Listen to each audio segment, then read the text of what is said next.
வணக்கம்.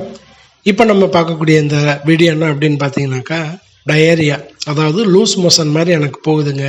திடீர்னு என்னன்னே தெரில, ரொம்ப மோசமான நிலைமையில போயிட்டே இருக்குது கண்டினியூஸாக அப்படின்றவங்களுக்கு சிம்பிளான ஒரு ரெமடி.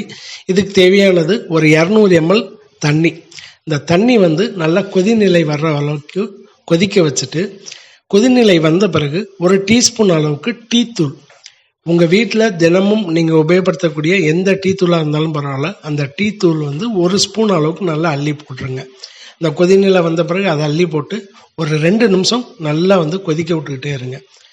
இப்போ கொதிக்க விட்ட பிறகு, ஏன்னா சர்க்கரை இல்லாமல் இதை நம்ம குடிக்க முடியாது, ஒரே ஒரு டீஸ்பூன் சர்க்கரை சேர்த்துக்கோங்க. அதிகமாக சர்க்கரை சேர்க்கக்கூடாது. ஒரே ஒரு டீஸ்பூன் சர்க்கரை சேர்த்துட்டிங்கனாக்கா, சேர்த்து அது இன்னும் ஒரு 2 நிமிஷம் கொதிக்க வச்சிட்டிங்கனாக்கா நமக்கு கிட்டத்தட்ட ஓரளவுக்கு பாதியாக குறைஞ்சிரும். ஒரு 200 ml தண்ணி 100 ml அளவுக்கு மாறிடும்.